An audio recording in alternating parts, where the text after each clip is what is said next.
Bonjour. Ce rapide module vise à explorer le modèle des boucles d'apprentissage de Chris Argyris et de Donald Schoen. Nous allons tout d'abord rapidement faire connaissance avec les auteurs, puis nous verrons les fondements de leur théorie de l'apprentissage qui s'appuie sur ce qu'on appelle la théorie de l'action. Puis nous verrons les 3 niveaux d'apprentissage qu'ils ont définis et enfin, nous discuterons des conséquences pour les dynamiques collectives. Donald Schoen et Chris Argyris sont 2 professeurs américains qui ont profondément modifié notre vision de l'apprentissage dans les organisations. Donald Schoen était professeur au MIT, il est mort en 1997. Il a fait sa thèse de doctorat sur la façon dont la théorie de l'enquête pragmatiste de John Dewey pouvait s'appliquer dans les organisations, donc à un niveau collectif, voire organisationnel. Dans ses travaux, il questionne les processus par lesquels les professionnels et les managers pensent, discutent et interagissent pendant leur travail. Quant à Chris Argyris, il était professeur à Harvard, il est mort en 2013. Lui s'est intéressé à la prise de décision et à l'action individuelle et collective et il a bâti notamment la théorie de l'action que nous allons voir dans quelques minutes. Ils ont commencé à travailler ensemble dans le milieu des années 70 en relisant les cas que Donald Schoen avait collectés au vu des travaux de Chris Argyris. Ils se sont inspirés de la théorie de l'apprentissage développée par ce qu'on appelle l'école de Palo Alto pour l'adapter depuis le niveau individuel vers le niveau organisationnel. Et ils l'ont publié dans un premier ouvrage en 1978, qui a été suivi donc par une deuxième version en 1995, cette version qui est traduite en français et qui est disponible d'ailleurs à la bibliothèque de l'ESSEC. Alors, leurs travaux sur l'apprentissage organisationnel ont réellement révolutionné la façon dont on conçoit les dynamiques d'apprentissage dans les organisations. Elles s'appuient sur une vision particulière de l'action et du comportement humain. Part du principe que notre comportement est guidé par une modélisation de l'action, une théorie d'action, qui est constituée d'affirmations de type si on fait ceci dans tel contexte, alors il en résultera cela, les gens vont réagir de telle façon, les marchés, les concurrents vont prendre tel type de décision.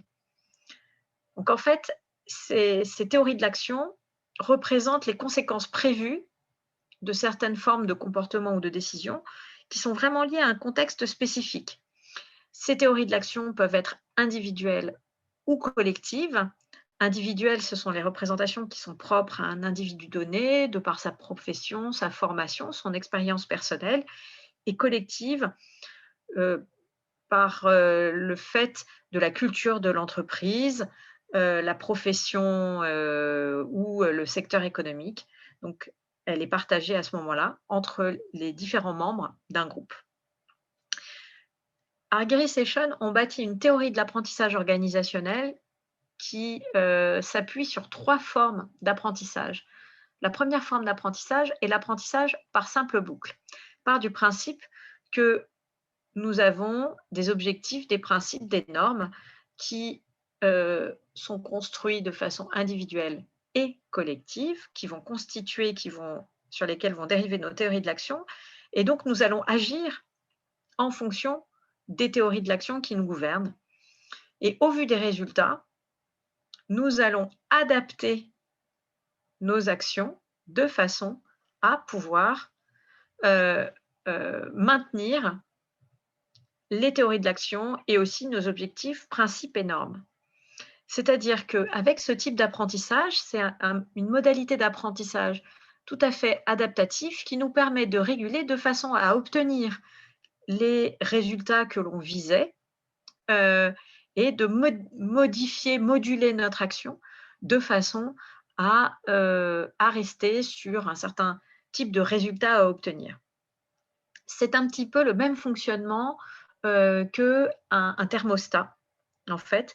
Pour parvenir à un niveau de température visé, le thermostat va nous permettre va chauffer juste ce qu'il faut, de manière à ce que nous puissions retrouver la température visée. Il existe un deuxième mode d'apprentissage, plus en profondeur, plus radical, qui est l'apprentissage par double boucle. L'apprentissage par double boucle, c'est souvent lorsque l'apprentissage par simple boucle est bloqué, ne permet plus d'atteindre les résultats escomptés. Et à ce moment-là, on est obligé de réviser nos modalités d'action et jusqu'à la remise en cause des objectifs, des principes et des normes de l'organisation. Donc, on est obligé de réviser nos théories de l'action. Et l'apprentissage par double boucle est donc un apprentissage en profondeur qui nous oblige à quasiment faire des changements de paradigme. Le troisième mode d'apprentissage, c'est le deutéro-apprentissage. Dans ce cas, c'est une forme d'apprentissage de l'apprentissage. On apprend à apprendre.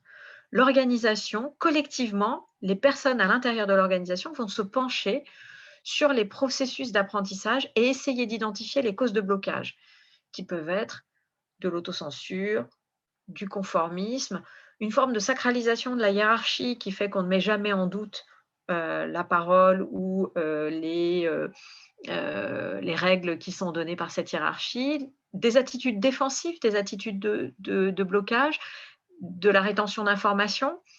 Et donc souvent, ce processus de déterro-apprentissage conduit l'organisation à réexaminer ses valeurs fondamentales, ses objectifs, ses normes et tenter de dépasser les blocages habituels en redéfinissant le sens donné à son action. On parle alors de recadrage et vous voyez là le lien avec les fondements de la pensée de l'école de Palo Alto. Quelles sont les conséquences pour les dynamiques collectives? Tout d'abord, la vision d'Ariely Sessions, c'est que apprendre, c'est changer. C'est fondamental dans leur théorie. On apprend en faisant, on apprend par l'action. L'apprentissage s'inscrit dans l'action. On apprend par essai-erreur. Et lorsqu'on doit s'ajuster légèrement par apprentissage par simple boucle, ça se fait quasiment de manière automatique, sans même y penser. Si on apprend, c'est pour agir de façon plus efficace. C'est pour progresser. Donc il y a une vision très positive de l'apprentissage. Autant l'apprentissage par simple boucle est très fréquent et quasi automatique, autant l'apprentissage par double boucle est peu fréquent. C'est un mode d'apprentissage qui intervient lorsque l'apprentissage simple est bloqué, lorsque l'adaptation ne peut plus se faire. Pour reprendre l'exemple, la comparaison avec le thermostat, c'est un petit peu, par exemple, lorsqu'il fait extrêmement froid et que le thermostat n'arrive plus à déclencher une action suffisante, qu'on est obligé de trouver une autre modalité de chauffage et qu'on est obligé de revoir tous les fondements du système. Le deutéro-apprentissage, lui, il a lieu généralement après des phases d'apprentissage par double boucle, parce que l'organisation confrontée à un changement radical dans ses pratiques s'interroge alors sur ce qu'elle vient de vivre et en tire les leçons en enclenchant une phase de deutéro-apprentissage. On voit là aussi que autant l'apprentissage par simple boucle est assez simple, immédiat et presque automatique, autant l'apprentissage par double boucle nécessite souvent une intervention pour débloquer une situation. De même, le deutéro-apprentissage ne se fait pas tout seul. Il faut se mettre en situation réflexive qui amène à se pencher sur ces modalités d'apprentissage.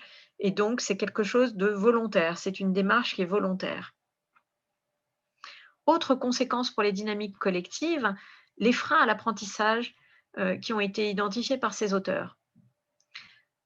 L'apprentissage par simple boucle freine les autres modes d'apprentissage.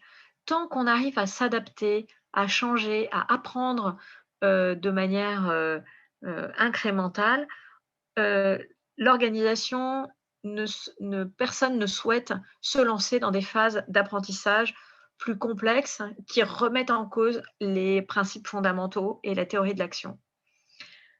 Donc les agents développent des routines défensives qui, peuvent expliquer l'inhibition des acteurs en situation de changement et d'apprentissage et le fait qu'ils vont systématiquement préférer de rentrer dans des mécanismes d'apprentissage par simple boucle plutôt que de se lancer dans, des modalités d'apprentissage par double boucle. Dans les freins à l'apprentissage, les auteurs relèvent aussi des décalages entre les niveaux individuels et les niveaux collectifs.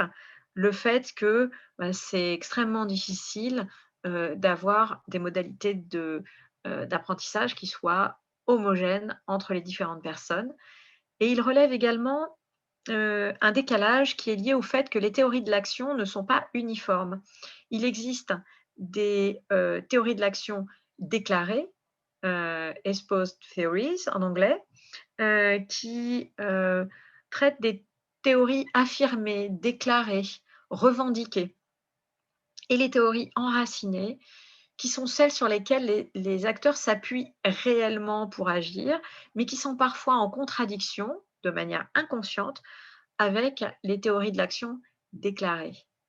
Heu, Parce que quelquefois, il peut y avoir, par exemple, des contradictions entre une culture professionnelle, qui est, complètement enracinée dans la personne et dans son mode de fonctionnement, par rapport à une théorie de l'action déclarée à laquelle la personne pense sincèrement adhérer, qui correspond à, des éléments d'une culture d'entreprise, mais pour lesquels, la personne face à un besoin de changement ou un besoin d'action différent, elle va finalement s'appuyer sur la théorie enracinée et pas sur la théorie de l'action déclarée. Ce décalage entre les théories peut provoquer des couacs et des blocages de l'apprentissage. Je vous indique quelques références pour aller plus loin et découvrir, les, théories d'apprentissage organisationnel de Chris Argyris et de Donald Schoen et je vous invite maintenant à, répondre au petit questionnaire de manière à faire le point sur vos apprentissages. Bonne continuation.